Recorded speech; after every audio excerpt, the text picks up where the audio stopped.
Morning, guys. Mark Ferrasci, Protect Dog Training. We are on the 11th day of our ENS, and I've kind of just caught the attitude of using this as a chance to do a yak session because you guys just get boring after a while. It's the same thing, same thing. Now, keep in mind, we've got 11 days of ENS, and we start on the third day. So that tells us the age right away. They're 14 days old today, right? We have a lot of development that's happening. Their eyes are just starting to open. On day 14, their ears open. So we are talking about early neurological stimulation, but more importantly, since I'm doing this and so it's not boring, I figured put it into a yak session, right? One of the things that I'm really relating to right now is I just got a little video talking that one of the trainers was having a podcast, 1001, 1002, 1003, 1004, 1005, in regards to young kids that are wanting to get into dog training. And it was somebody I respect in the industry. It's a girl, and she was being very verbose about what does it take. In the old days when we started the profession, I started when I was 12 years old, but professionally at about 16 for really go, and I was working for a training firm. Oops. That 2003, 2004, 2005 in my little small town that did lessons in parks. And so we had an 8-week training course of heel, sit down, stay for basic obedience, and giving lecture format to the customer base. And we would go to every town in that county one day a week, and we'd show up at that park and we'd have a group class. So you'd end up having anywhere from 10, 12, 15 people in a group class, right? So that being the case, and you're going to get put down on the, I didn't bring my towel. Let's go to the back feet today. So that being the case, that was my first initial experience with dog training as far as the public and being a professional was concerned, giving a lectured format once a week. And that's how I started my learning, because my boss was an ex-military guy that had set up these classes. He was very into the exactness of where your hands needed to be, your hands on the leash, slide down, switch hands, place, all those motor movements that you need to have really good timing in regards to using the leash and leash pressure. Now, back then, we did a lot of yank and crank, which means that term comes from Ed Frawley, by the way. He calls it yank and crank, and that started in, it's pretty much set in the industry nowadays. And we can go back in history with a lot of discussion in regards to the difference from today and back then. Back then, we all knew that we had to work and earn what we learned and grew. We had to go to somebody and we had to be an apprentice. We had to work for somebody, right? And I ended up knowing that right away, and I loved my trade so much that it's all I cared about. So at the time, I was about 16, 17 years old, getting ready to graduate out of high school, and I knew what I wanted. I wanted to do bite work. I wanted to do protection.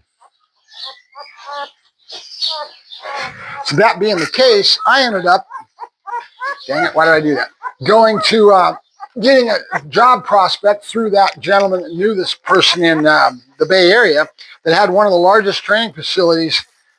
Wasn't so large when I started, but the gentleman had a partnership with about 3 or 4 of these guys that had different skills, and he was the main trainer, and his expertise came from across the bay in San Rafael seeing eye dogs. So we would go from Pro Train on the one side, on the Oakland side, and we would go over and take tours, and we'd go through the whole program. He had friends and everything over at the San Rafael seeing eye dogs. And that history goes way back. If you understand the industry, the service dogs of today, it all started with seeing eye dogs, with San Rafael seeing eye dogs. Their eyes are getting a lot more open. Their eyes open at 10 days. So now I'm seeing little squints. He can see me, but not very well. It's all blurry. He's like this. So we would go over and take tours of San Rafael seeing eye dogs and check out their program. And back then, they were still working towards breaking that glass. What does that mean? Back then, they couldn't go into restaurants. They couldn't go into places where they're seeing eye dogs, because our society said that dogs weren't allowed in restaurants because of health issues and things like that, right?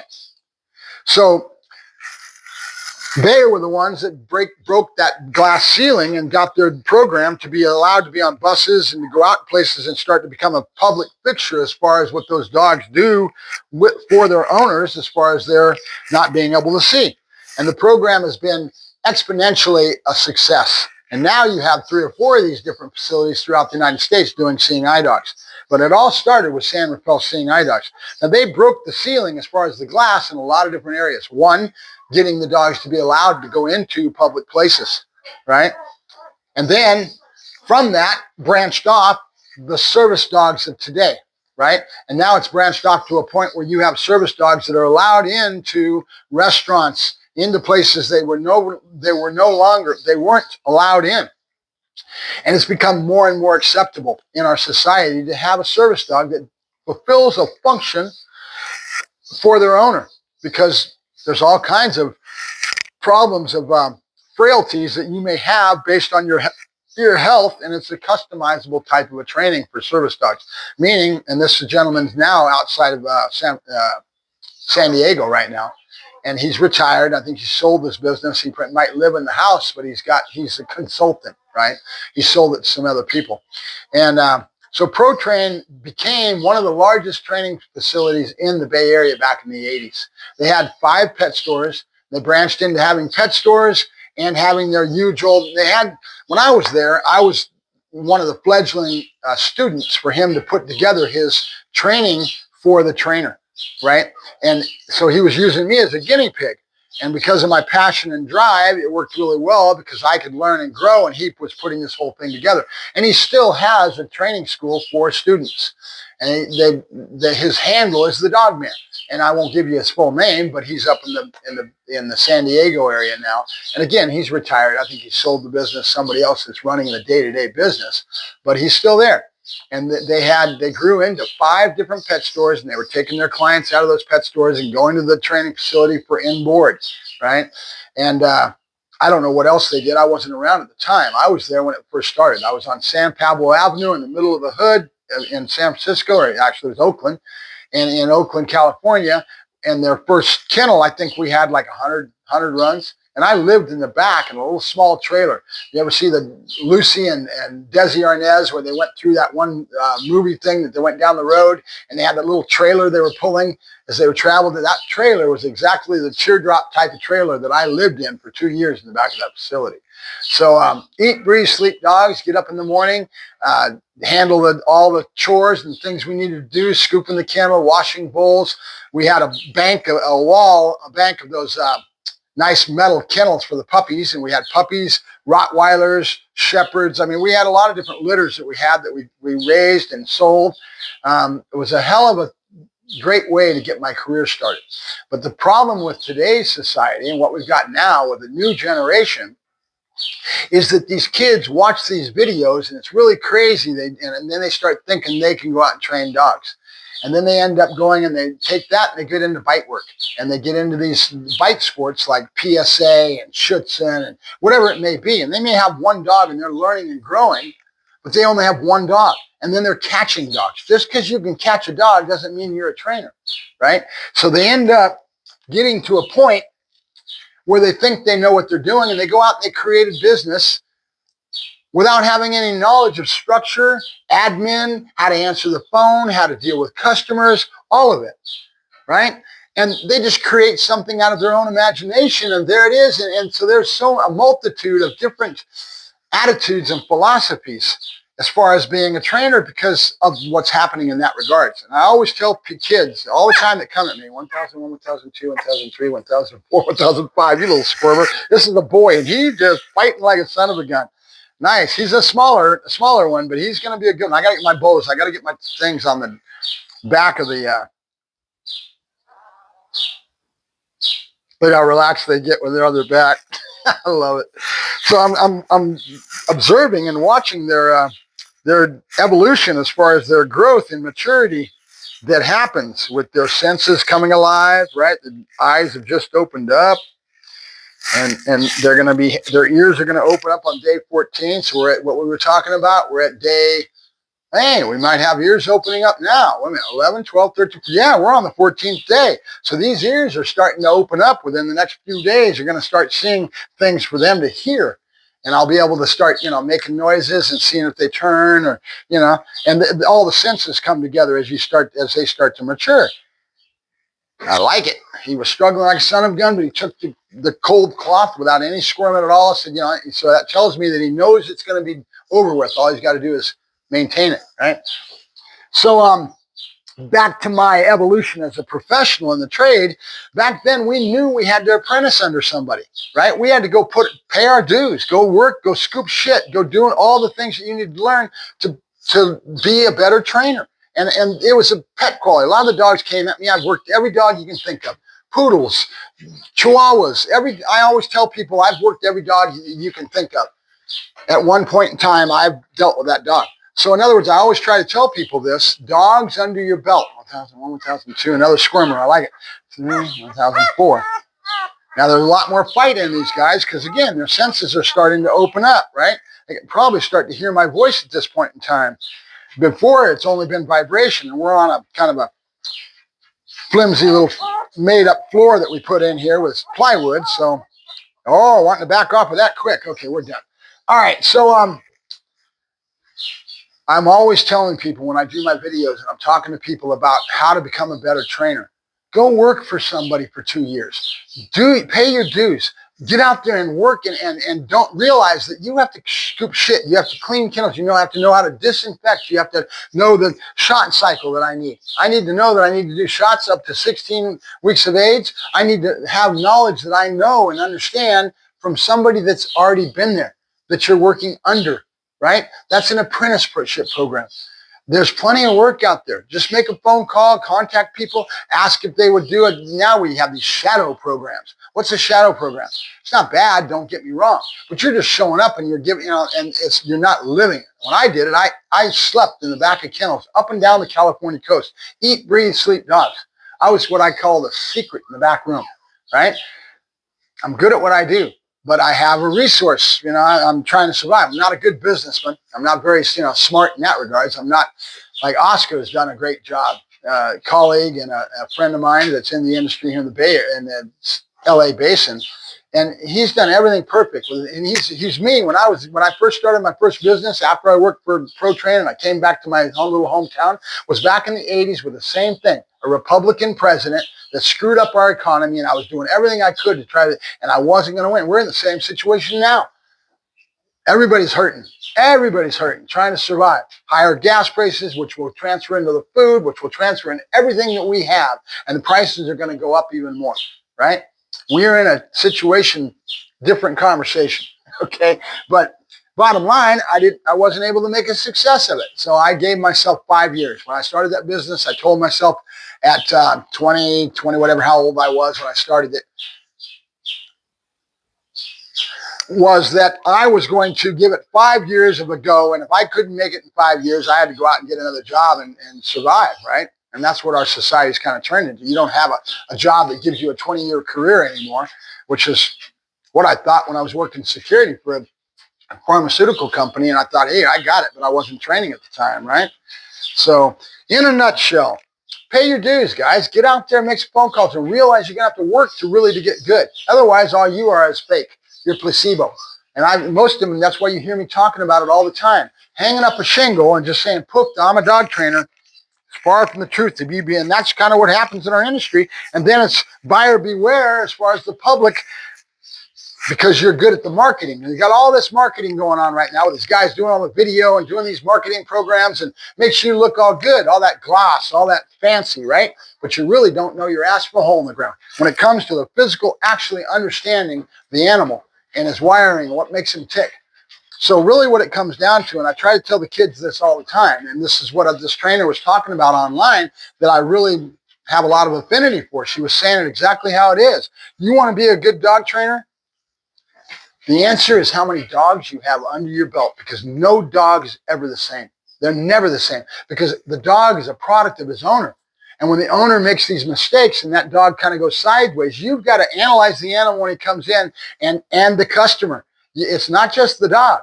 When I go out and do a consultation, I am evaluating the customer as much as I am the dog, and that consultation gives me the ability to evaluate if I want to take the client. That's the freedom of being in my own business. I can say, I'm sorry, I'm busy today. I've only got so much room or whatever. I can do a polite turn down, right? And I don't have to take any of those, all those dogs, right? There's aggression cases that come at me now. I can do any of it. That's not the thing that bugs me. It's that society isn't doing the right thing by the animal. They're not putting in the work they need to, and they get something like a Connie Corso, they leave it in the backyard, and that dog becomes a vicious animal. And then you come to me at 1.5 years old, and that dog is so spun up and aggressive, and now he's a 150-pound dog. Can I solve the problem? Sure I can. But it's a risk, it's dangerous, and it's something that if I go through to recondition that animal and get him in the right spot, if the customer doesn't get off the couch to keep following through, you're pissing your money away. So I find it something that I don't like to do anymore because it's too much stress on the animal and I've got to push them and then the customer doesn't get off the couch. See? So we're dealing with that human factor, the society and how they view this. We got a huge problem going on with rescue right now. Why? Because these people are bleeding hearts and they want to save every friggin' dog. You can't, right? You have to put dogs down and you have to do what you got to do. And then you've got to educate the society to get them to stop this behavior that's causing the problem. It's not the dog's fault. It's humans. It's a human factor. You hear me talking about it all the time. And as a professional trainer that loves and cares about what I do in the world, it affects me, guys. It really does. And I can't save the world. I can't save every dog, right? I could go work for the pound down the way and the kennel down the way and do what I can to try to educate and teach, but it only goes so far. We have to come at it a different direction. So it's a tough one. It's not something that's an easy answer. And I don't have all the answers. So when I'm doing what I'm doing right now as far as breeding, I am out to breed a product, meaning what do I produce, right? And that means a lot of work. You'll see me out here with these videos when I start going. I will be doing a lot of work towards developing these puppies to what standard that we want to reach so that these dogs can go out and be a police dog or personal protection or whatever. And then I have visions of maybe getting to a point where we can start doing a committed. That was the other thing I was going to talk about with San Rafael Seeing Eye Dog. They have a breeding program that they succeeded with it too. They produced some dogs that are excellent as far as their genetics for their criteria within their program. And they proved that breeding matters, genetics matter, right? One of those things is a great example, if you don't know this, that they, and I'm probably missing some steps, but I don't think it's critical. Sitting here yakking, I forget which ones I've done the last. So their breeding program got as extensive as illicit pain reaction. What is the first thing that a service dog, as far as a seeing eye dog, what's the most important thing they can do for their owner? Besides their main goal, being in harness and doing that you need to do as a seeing eye dog.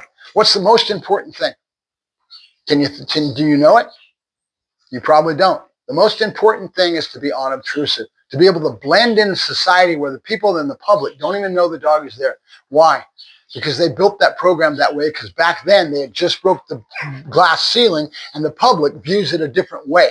So we want to make sure that we keep educating the public so that we have the value of being able to go out into these public places and have our dogs go out and fulfill a service or fulfill a function for that owner that needs that dog, that needs him to do the job, right?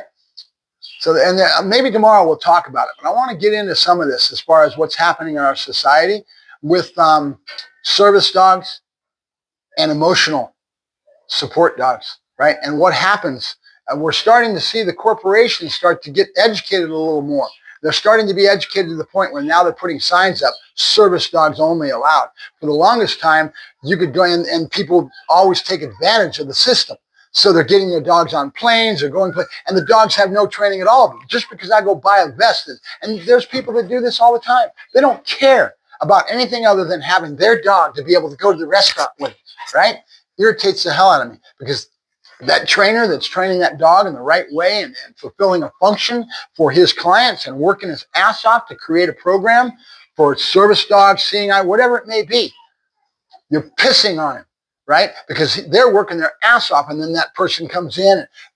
I've seen poodles in strollers. I've seen and the dogs don't have the right behavior. And then the legalities of it, because of privacy and things like that, you're not allowed to walk up and ask them what their dog does. You're not allowed to ferret out that that dog is supposed to be there and is truly a service dog, because it's not allowed. Now, I had a situation 6 months ago, whatever it was, time-wise. I saw a lady in the store with her service dog, supposedly service dog, and it wasn't bad. What does your dog do for you? Well, if you're the owner or you're the manager of that establishment, you're not allowed to ask them. They can come back and sue you because you're infringing on their rights, right? And that's the issue. The people, the society is taking advantage of this. And then the way they put it together, it allows them to get away with that. They don't have a real service dog. They got a piece of junk. And then you look at it, and for me, being a professional, I can spot if that dog's a service dog or not because of how he acts and how he carries himself, because of the training behind them. A real service dog will be operating the proper way. Go into a restaurant, first thing is whatever command they use underneath the table, that dog is supposed to be unobtrusive. When you get on a bus, the dog's taught to get up underneath the seat, to be out of the way so the public doesn't even know that dog is there. That's one of the most important things you can do when you work with a service dog or with a seeing eye dog or whatever it may be, right? When you put it together, because the society is your problem. If somebody's getting mad at you or whatever, and all kinds of problems arise. They're not operating functionally as per design within how that dog should be operating out in society, right? And so they basically piss on it and they make it, and it's a big problem with our, we're catching up. The planes are starting to make it so it's a little harder to get through the process where you can't take your untrained dog onto the plane and all that. They're getting educated. We need to educate the corporations, right? I probably should do some of that consultation myself and go in and see if I can educate some of the corporations, because then they can do their job properly in such a way to make sure that these dogs that are coming into their establishment are trained dogs with a proper decorum. But then our legal aspects of things make it so that loopholes there for people to sit there and go, and then they get away with it, right? It's not an easy task. I feel for the corporations is what it boils down to, right? So that's my yak session for today. But if you're a kid that's watching my videos, if you're anybody that wants to become a professional dog trainer, my biggest advice to you is go out and find a dog training firm that's already got the structure put together and has been doing it for a long time, that you respect, that you can learn and grow for, and learn and grow with, and go pay your dues, right? They need the help. They're going to pay you a wage and or ever how they put their program together, right? So that's my rant for today. It is kind of a rant because I get on some of these subjects, I have a lot of emotional attachment to my profession. I call it my profession because when I started, there wasn't hardly any dog trainers out there. I was an anomaly, having the passion and the love and want that I was willing to go out and work. I spent half my life living in the back of kennels up and down the California coast. Like I said, I was a secret in the back room. I paid my dues. I'm good at what I do, right? So, and there's a reason for that. So that's the end of my rant today. I've got 2 more to do for the ENS, and we'll yak about a little bit more of this tomorrow when I get the next day. We've got 2 or 3 more days. We're going to go to the 16th day. We're on the 14th day now, so we've got 2 more days of this, right? And I'll try to add in some of my yak sessions so you guys can learn and grow in regards to the dog training profession overall. We have our problems right now. It's caused by the internet, really, because these kids start watching videos and me giving all this knowledge, and they think they know. No, pay your dues. Go actually scoop some shit and really understand, right? So that you learn and you grow and you become a better dog trainer. And remember something. The answer is how many dogs you have under your belt. Every dog is different. You will learn something from each and every dog you touch, okay? When I worked at ProTrain, the boss made me do little notes, and I had to do a little paragraph every day on every dog, an explanation of what I was working on, whatever, and that was a godsend. I don't do it anymore because I've just been doing it for so many years I don't need to.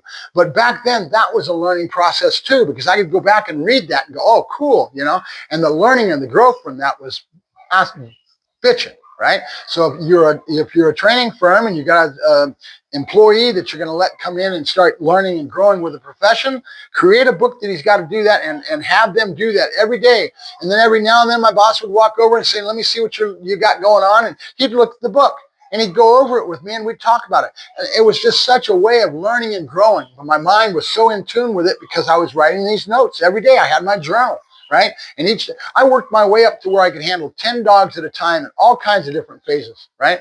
We had dogs coming in for obedience. Those dogs were the dogs that I had to go out and start taking heel, sit down, stay, and doing that. We had dogs that came back in that we were doing just bite work with. And those dogs, we went out in the morning, we went out in the evening, and we did bite work, right? So 2 times a day with 5 or 6 of us out there training dogs, doing bite work. My mentor was a Vietnam vet that knew his stuff very well. That was the sentry dogs. That was when they wanted the dog to be quiet, to be able to explode out of the bush and take out the point man, that kind of thing. It was we were just learning and growing, right? As compared to today, how much we've evolved.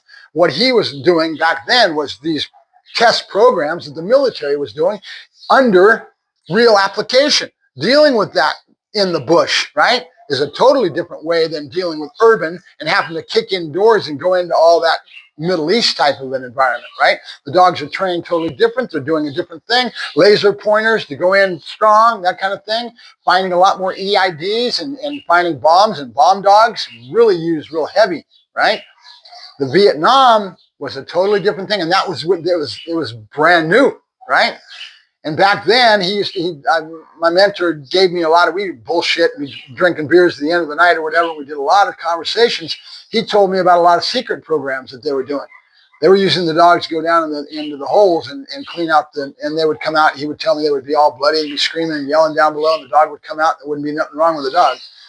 Okay? They were doing that. It was secret, right? It was secret because they didn't want to let the public see how, they needed to. They needed to clean those holes out for safety so that they didn't go past it and have somebody come in behind them, right? Because they were crawling out of these little holes. And that's war. It is war. It's like right now in war, we're having a new thing that's a burgeoning type of technology that's kicking ass on everything. Low cost, the drones, right? And it's growing and yeah, you see what I'm saying? We learn, we evolve, we change, and our profession is always doing this. And I get into that. I get into, okay, where is it now? Where was it 4 years ago? Where was it when I started back in the 80s, right? Well, I didn't start in the 80s. I started before that. But when I took off to Oakland, it was December 79. That's my marker for timestamp. December 79 was my dog's birthday. And I had bought a German Shepherd because I wanted to do bite work. Kuno Baum Rittergut was the dog's bloodlines. And I got lucky and I found a really good, well-bred dog. And I ended up taking him all the way with me to Oakland. He was my demo dog. And he did a hell of a job. Saved my ass from a guy that pulled the gun on me on the street because I was an idiot as a kid. Opened my big mouth and sure enough, he had a gun. And I got lucky. The dog just saw it and did his job. Without training, by the way. That was just a genetic reaction on the dog's part. But man, I was lucky as a son of a gun. Lucky I didn't go to jail that day. And then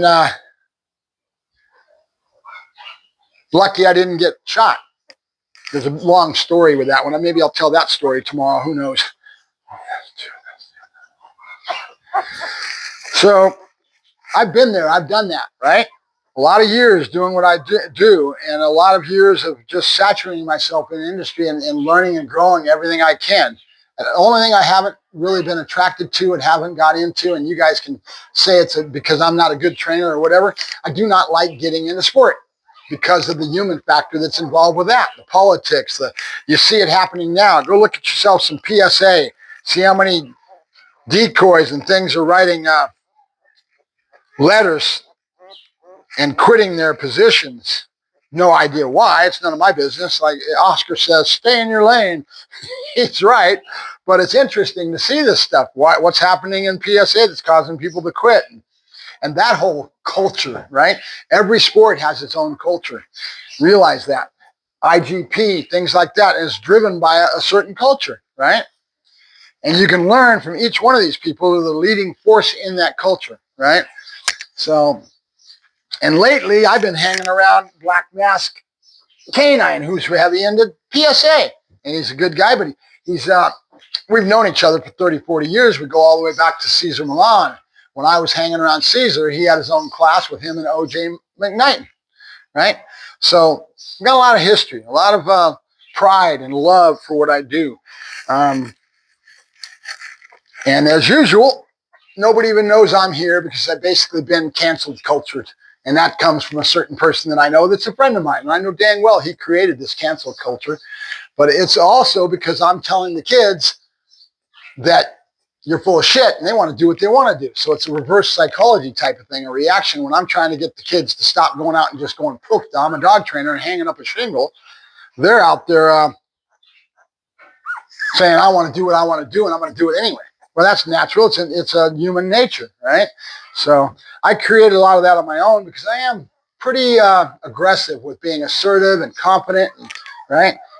People don't get into that. They get into being humble, right? The humble. You're always hearing about trainers that are humble, and people really like humble people. I'm not humble because I have one thing that I know how to do: train dogs. A lot of things I don't know how to do. You know what I mean? That's why I'm where I'm at. If I was a better businessman and had math and English and all that behind me, I'd kick ass and take names. When I started my first business, I was like that. I was pure in my marketing. I had flyers. I had my truck signs.